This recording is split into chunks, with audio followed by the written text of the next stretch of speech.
So, I think it's time for me to move on. I've got a great resume and I absolutely crush it in interviews, okay? Let's make this a clean break. Shift the paradigm. The only thing I ask is that you think outside the box here and do this. Take me to Goodwill, where I can really make a difference. Your donations to Goodwill create new jobs, training programs, and education assistance for people in your community. To find your nearest donation center, go to goodwill.org. Donate stuff, create jobs. A message from Goodwill and the Ad Council. Dad, this is fun. I didn't think I liked kayaking. Well, I'm glad you enjoyed it, but I think it's time to head back in. Okay. Can we come back? Sure. Hey, be careful getting out of the boat. It's a kayak, Dad. I'm gonna return the kayak. Can we walk home? How about a taxi? It's a short fare from your neighborhood to your naturehood. Visit discovertheforest.org to find a neighborhood park or green space near you. Brought to you by the Ad Council and the U.S. Forest Service. Hey, what's up, everybody? Snowman here. Catch Snowman in the morning every Monday through Friday at 9 a.m. Eastern. And we're going to open a new feature every Friday. Every Friday, we're going to be on location. You want your location to be a part? Give us an email at snowmaninthemorning@gmail.com. That's snowmaninthemorning@gmail.com. Back after this. 1 in 3 adults in America have prediabetes, but most don't know it. To let people know it can be reversed before it becomes type 2 diabetes, professional basketball player Julius Randle is doing everything in reverse. I'm only dunking with reverse windmills. I drove the whole way to practice in reverse. I don't recommend it. This move is called the reverse shuffle. I do recommend it. And it took me months to learn how to speak in reverse, like this. Here's 10 almost for diabetes type 2 with living Ben has mama. In other words, my mom has been living with type 2 diabetes for almost 10 years. So together, we want to say to the 84 million Americans at risk, exercise and healthy eating can help reverse prediabetes. Start by taking a simple 1-minute risk test at doihaveprediabetes.org. Brought to you by the Ad Council and its prediabetes awareness partners. Bet he can't say that in reverse. The average time a resume spends on an HR manager's desk is 7 seconds, and most of them are tossed aside. Now imagine if one of those resumes belonged to Yasmin, who was living in a shelter, juggling 3 jobs. I had to be resilient. That's something that you can't teach. She relies so much on a resume, yet it could never tell the full story of someone who had to be independent and take initiative, and that's how I handle every project I get. Discover new ways to develop great talent at gradsoflife.org. Brought to you by Grads of Life and the Ad Council. Hey everyone, let's all stop what we're doing and take a moment. You see? Every moment can be kind of special. But they can be loud moments, goofy moments, dorky moments, it doesn't matter. Because every time dads like us take a moment like that to spend with our kids, well, it's pretty momentous. So let's take a moment to make a moment. Call 877-4DAD-411 or visit fatherhood.gov. Brought to you by the U.S. Department of Health and Human Services and the Ad Council.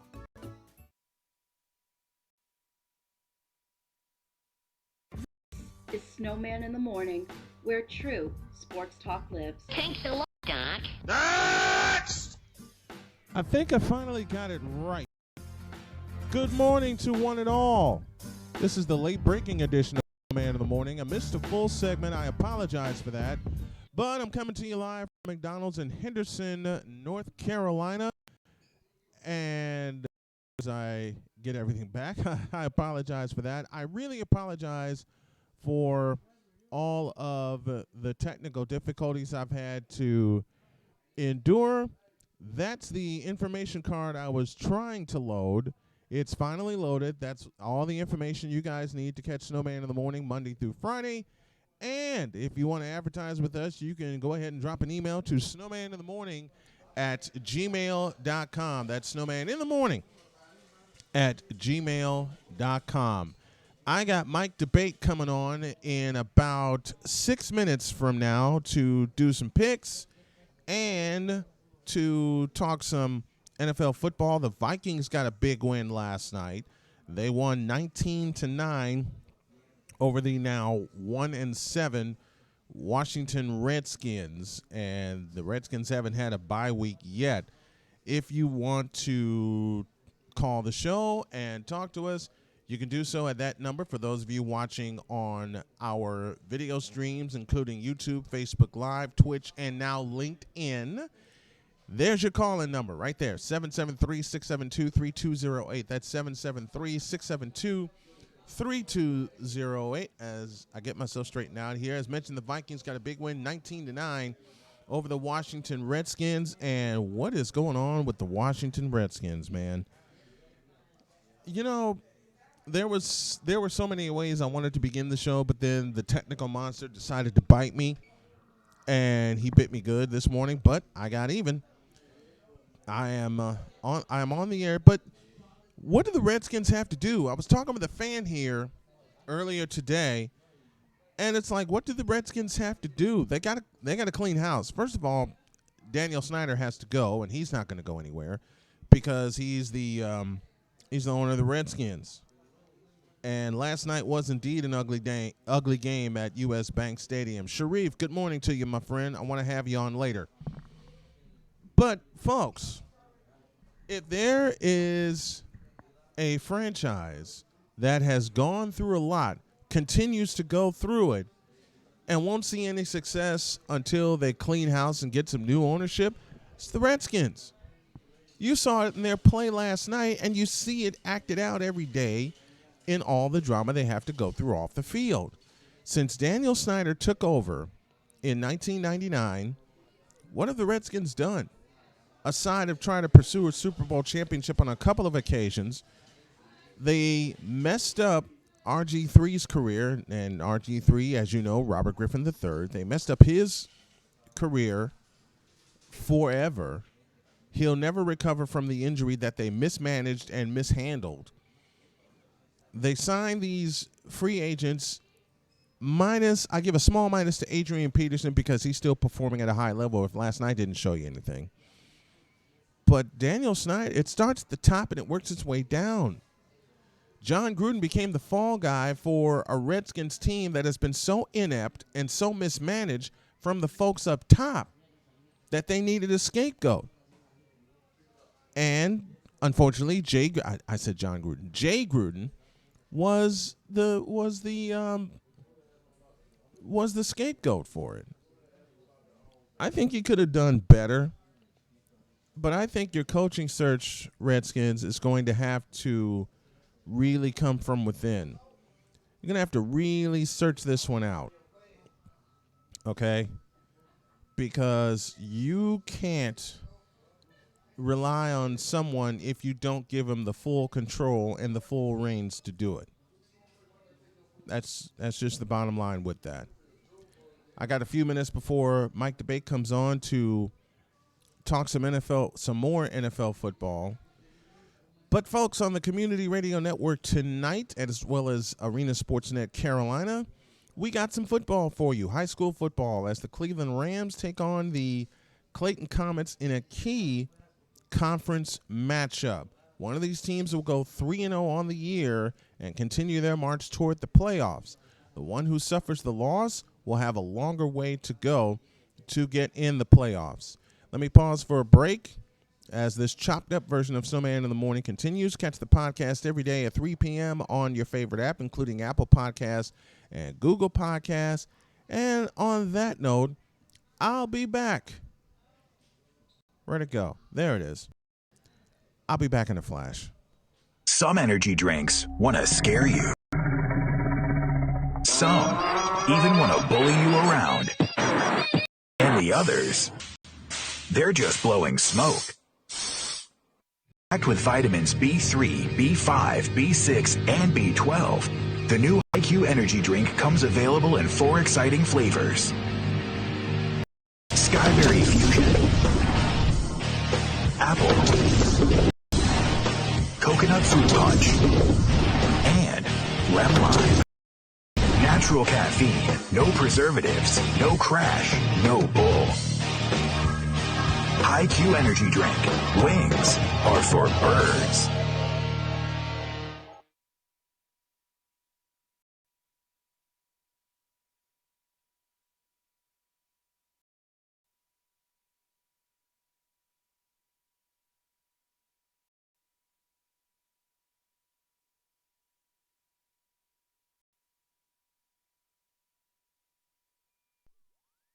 1 in 3 in America have pre-diabetes, but most don't know it. To let people know it can be reversed before it becomes type 2 diabetes, professional basketball player Julius Randle is doing everything in reverse. I'm only dunking with reverse windmills. I drove the whole way to practice in reverse. I don't recommend it. This move's called the reverse shuffle. I do recommend it. And it took me months to learn how to speak in reverse, like this. Years 10 almost for diabetes type 2 with living Ben has mom my. In other words, my mom has been living with type 2 diabetes for almost 10 years. So together, we want to say to the 84 million Americans at risk, exercise and healthy eating can help reverse prediabetes. Start by taking a simple 1-minute risk test at doihaveprediabetes.org. Brought to you by the Ad Council and its prediabetes awareness partners. Bet he can't say that in reverse. This is Snowman in the Morning, where true sports talk lives. Next! Excellent. What? It's been a chopped up version of Snowman in the Morning this morning, but you know what? We keep rolling on. We keep rolling on. And I want to thank everyone that has had the patience to be with us this morning. I'm awaiting Mike Debate to come on the hotline so we can do some picks. We put our games out there that we want y'all to pick with us. Tweet the show at SIT Morning. And I welcome Mike Debate to the program. Good morning, sir. Good morning, Brian. Always a pleasure to be with you, my friend. Friday morning, let's do some picks. Absolutely, let's do some picks. We're going to do some picks. We want y'all to pick with us. But before we get to them, how big was that win in Minnesota last night for the Vikings? Very big for the Minnesota Vikings last night. Look, at 6-2 now, you really have to consider the Vikings a serious contender in the NFC. And the NFC is wide open. There's a lot of great teams at the top of it. Definitely, we've mentioned the Seahawks, the Packers, the 49ers are the king of the hill right now in the NFC. But the Minnesota Vikings put the league on notice last night, especially with the run game. I think they did a very, very good job of being able to cultivate that. Kirk Cousins, I think, looked, very efficient last night, 23 of 26. That's a pretty good record. Passed for over 200 yards.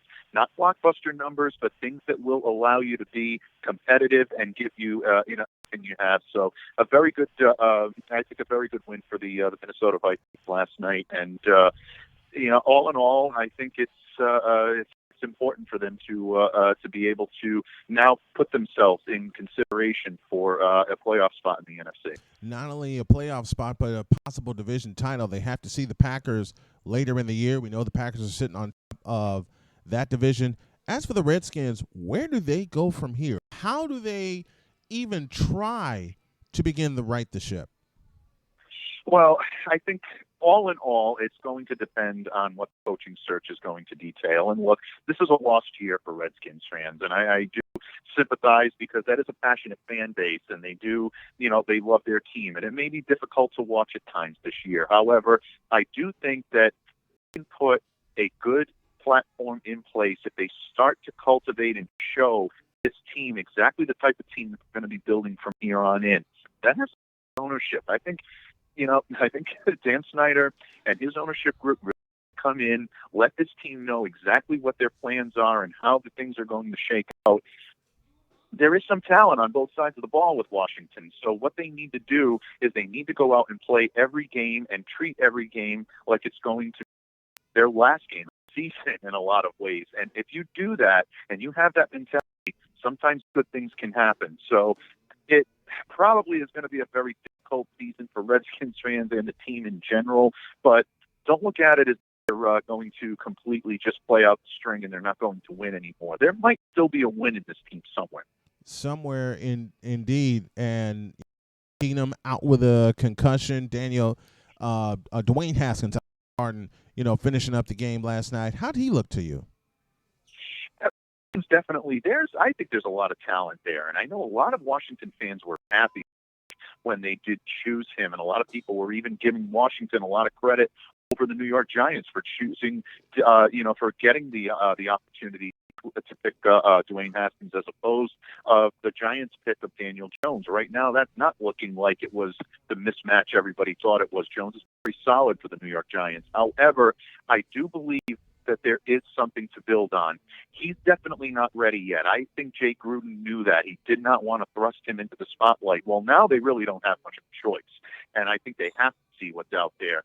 Give the kid a chance to see what he can do. The problem with throwing Dwayne Haskins to the Wolves is you don't want him to get so beat up or so dejected about his performance that he's going to lose confidence. If he does that, then it can really mess with a quarterback's psyche, especially as a rookie. We've seen it happen so many times. My opinion is go out there, let him know, let him play loose. And if he can play loose and start to make some plays, maybe something good could happen. But if they do start to see him struggle a little bit, I would maybe even look to, if Keenum's not going to be able to go and whatnot, look at other options. McCoy, obviously, you definitely want to see what you have with the Washington Redskins right now. Don't let him be his own worst enemy. But if he can start to make plays, they may be smart to try to let him play through this a little bit and see what the kid can do. All right, man. You ready to make some picks? I am. I'm ready. Let's make some picks, and we'll start in the Bay, and this is one of the juiciest matchups of the weekend. It's a 4:05 kickoff from Levi's Stadium in Santa Clara. The Carolina Panthers and the San Francisco 49ers, and the Panthers are playing well, but they have not seen this savage of a defense yet this year. Yeah, and I think that's the deciding factor in this game. The Carolina Panthers are playing well, and look, there's no question about it. They're coming off their bye. San Francisco was at home for the first time in 3 weeks. 49ers are playing phenomenal defense. The offense has been a little limited if you want to, kind of nitpick a little bit, which I really don't want to do because I've been impressed by what I've seen on both sides of the ball from San Francisco. But I think this is the game where I think the Panthers sort of get exposed a little bit. Their defense has been very, very good, no question about it. But I do believe Jimmy Garoppolo will make enough plays to be able to get the ball across. And I do think that 49ers defense holds the Carolina offense in check. I like the Niners in this one. I like them 28-17. Same score, same pick. I roll with the 49ers as well, and I think the Niners will move to 7-0.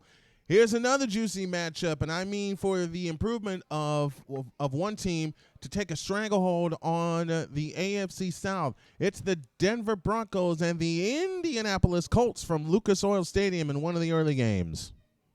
Well, the Colts are coming off a very impressive division victory, which we broke down earlier this week over the Texans. Jacoby Brissett outstanding in that game, and I think he's going to continue that. I think he'll play very well in this game as well. Denver offense really in disarray right now. I think that's going to unfortunately show up for the Denver Broncos. I think the Indianapolis Colts put together a good game on offense, good game on defense. I like them big in this one. I have them going 30-17 over the Denver Broncos. 31-20 is my call, and I'm going with the Indianapolis Colts at home. This is a chance for them to really, really take a stronghold on the AFC South. I said all along, even with the retirement of Andrew Luck, that this is the Colts' division to lose. Last week they proved it against their chief rival in the Houston Texans. They're going to continue to prove it with this out-of-division win, and I think they will win 31-20. That's my final. That's my pick. Let's go to the Superdome in New Orleans. The Arizona Cardinals against the New Orleans Saints. Drew Brees is back. Yeah, and as a result of that, I do think that New Orleans continues their winning ways. And look, Arizona has looked, half and half at times. I mean, Kyler is still getting his feet wet with the NFL. There's no question about it. They run into now a Saints team that is playing as well on defense as they have in a while, playing very, very well on offense as well. Yes, there is the reacclimation, I guess is the best way to put it, of Drew Brees into this offense. But you're talking about a 40-year-old surefire Hall of Famer that has been there before. He knows how to get these guys back in target. I like the New Orleans Saints in this one without any question. I believe they take this, and I believe they take this pretty decisively. I have them winning 32-14. Let's look at Game 4, and I put a surprise pick in here, But there's a team that's been flying under the radar. They are the Buffalo Bills. They host the Philadelphia Eagles. Interesting game, and actually I was talking to our good friend Ian Glendon about this morning, that this may be the sleeper game of the week in terms of, stakes and whatnot. But Philadelphia Eagles, I put this as a must-win for them. I really do. I think that in order for them to think that they're even going to contend for a playoff spot in the NFC, they're going to have to do this, and they're going to have to get this victory, because right now I think their only path to the playoffs is going to be winning that division in the NFC East. That being said, Buffalo Bills, one of the better defenses you'll find in this league. Offensively, they're slowly starting to find their rhythm, and they're moving the ball well. I like the Bills in this game. I think the Buffalo Bills come in, take advantage of a very, very pedestrian defense that the Philadelphia Eagles are employing right now. I like the Buffalo Bills in this one. I like them 20-14 over the Philadelphia Eagles. Bringing back some better times in Buffalo. Does the name Jim Kelly mean anything to you guys? I, too, like the Buffalo Bills in this game. Philadelphia's got a lot of soul searching to do, and they're going to face a very savage defense in the Buffalo Bills. So that's going to take a while, especially after their loss last Sunday night. You want a layup? Here it is. The Cleveland Browns and the defending six-time Super Bowl champion New England Patriots. It's a 4:25 kickoff from Gillette Stadium. Do I even have to ask which way we both lean in this game? This is why I do this show, my friend. Not because I do the show out of love and respect for you, my friend, and our friendship is definitely a lot deeper than that. But no, all kidding aside, I do like the Patriots in this one. I don't think anybody's shocked by that. But look, we saw the New England Patriots defense be able to take apart a young quarterback by being able to rush the offensive line, keep the opposing team's offensive line, and keep them off guard. That's what they did against Sam Darnold. They threw the book at him basically when it came to what he looked at and rushing the passer. The linebackers are able to run free. That creates a lot of pressure on the quarterback. It gets you scared of the blitz. And when you're scared of the blitz, even when the Patriots show blitz, they drop 7 back into coverage, and it's impossible to find anyone to throw to. I believe they do that against Baker Mayfield. The New England defense has 18 interceptions. That leads the league. Baker Mayfield has thrown 11 interceptions. That leads the league. That's a catalyst for big things not to happen. So, in my opinion, I like the Patriots, and I like them pretty handily in this game. I thought about going a little bit closer on this one, but I like them 27-14 over the Cleveland Browns this weekend. You know what? With Baker Mayfield, people got mad at me when I said that he regressed after that 49er Browns game on Monday night. You're starting to see more of it. The interception that he's thrown, his indecision. It doesn't help that he has a bad offensive line, so he and the Browns may get the same kind of work that the New York Jets did last Monday night, especially with the Patriots, as you said, showing blitz and then dropping 7 into coverage. This is going to be an easy one for the New England Patriots, and plus they're at home. Cleveland will have to have one hell of a surprise to pull this one out. I got the Patriots, and I got them doubling up the Browns 34-17. Now we get into some more juicy matchups, like this one on Sunday night. The Green Bay Packers and Aaron Rodgers and the Kansas City Chiefs. Yipe.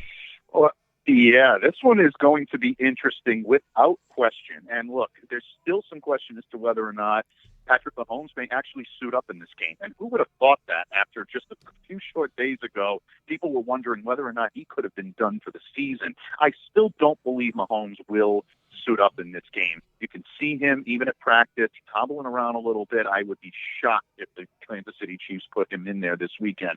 But again, I'm not saying it's impossible. So you want to do the Lloyd Christmas thing, so you're telling me there's a chance? Yeah, there is a chance. But in all actuality, this one to me is going to end up being, can the Kansas City defense control a red-hot Aaron Rodgers, who's been phenomenal these last couple of weeks, coming off of his best performance of the season, maybe his best performance in a couple of years. So I think that catalyst, combined with the fact that there is some uncertainty as to whether or not the Kansas City offense is going to be able to move the ball against a Green Bay defense that feeds off of mistakes and feeds off of inefficiency, and they can get to the passer, I like the Packers in this one. I think the Packers take this one 31-24 over the Kansas City Chiefs. It's going to be a good one on Sunday night in Kansas City. And all these games that we're picking, we want the fans to pick with us. So tweet the show at SIT Morning with your pick, and we're going to wrap these wrap these games up next week before we get to week 9. Atlanta allowed Jared Goff to get well, and now they face an angry Russell Wilson at Mercedes-Benz Stadium, one of the early games on Sunday. It's the Seahawks and the Falcons. Yeah, you're a Falcons fan. This one's not going to be pretty, folks. I don't want to sugarcoat it or give you any false hopes. They're struggling right now, and they're going to be without Matt Ryan. Look, Matt Schaub is capable of starting an NFL game. There's no question about it. He's done it many times. He's a starting NFL caliber quarterback. But Atlanta's problems run a lot deeper than that. Their defense has been abysmal. And because of that, Russell Wilson's coming off of a subpar game, a game that some people, including myself, although you had it right, my friend, I will give you all the credit in the world for that. But a lot of people thought the Seahawks would come in and take it to the Ravens. Didn't happen that way. I think Russell Wilson and that Seattle offense rebounds this week, and I like them in this one. I do think the Seattle Seahawks right the ship. I think they take this game, and I like them in this one. I like them in this one, 37-20 over the Atlanta Falcons. Last but not least, we go to my hometown, Soldier Field in Chicago, and you want to talk about a team that is desperate for a win. They are the homestanding Chicago Bears. They get Phillip Rivers and the Chargers get to see not only an embarrassed defense in the Bears, but an angry one. Yes, and that to me is going to be the difference maker in this one, folks. Look, the Chargers lost a heartbreaker last week. They have to head out to play a second straight road game. The Bears haven't been so great on offense. There's no question about it. No one's going to sugarcoat that. Nope. But I'm still a believer in Mitchie the Kid, and I don't care. I know a lot of people have hammered me about that this week. I still think he has something in him, and he can show something. And I think this is the game where he's actually going to be able to do it. And it surprises me because for a number of years, and I covered the Los Angeles Chargers, and you know that this is a defense that I have a lot of confidence in, but they've been okay on defense. They haven't exactly been the blockbuster juggernaut that a lot of people have expected. I look for the Bears to right the ship this week. I do think that Bears defense controls Phillip Rivers and the Los Angeles offense. If they hold them to just 14 points, I like the Bears in this one, and I like them 17-14 in a razor-thin game. It's going to be razor-thin, but I also like the Bears, and I'll say it again. The Chargers and Phillip Rivers not only have to face an embarrassed defense, but an angry defense. The Bears will get it done. I say the same score, 17-14 Bears. What are your picks? Tweet the show at SIT Morning or follow us on Facebook. See how you match up against the picks that Mike and I do. We're going to go over them next week, but I'm ready for some football this weekend, man. Oh, absolutely. I am as well. And you know what always gets me ready for football is joining you on Wednesdays and Fridays every week. It is great to be back on Snowman in the Morning. Always been a fan. It's my honor to be a part of this show, my friend. And keep doing your thing because you're doing a great, great job, my friend. I really appreciate it. Follow Mike Debate on Twitter at MDABATEFPC. And listen for the crossovers between FPC Radio Live and Snowman in the Morning. I love doing those segments. I love having you on, brother. I appreciate the time. We love having you on, too. You have a great day, great weekend, and enjoy the football slate this weekend, buddy. Thank you, my friend. Appreciate it. Thanks, man. What are your picks? You saw the 8 games that we are picking. What are your picks? Tweet the show at SIT Morning. And also, if you want to advertise with us, drop an email to snowmaninthemorning@gmail.com. That's snowmaninthemorning@gmail.com. Take a pause for a break, and when we come back, everybody wants to say LeBron James still has it. I've said for years he doesn't. I'll explain why. And a lot of people are really going to be upset with me. But at that same token, I don't care. I really don't care. Say LeBron still has it? Go ahead. You want to say LeBron still is the best in the league and the greatest of all time? Go ahead. I will politely disagree with all of you. And as I said, after the break, I'll explain why. Back in a flash.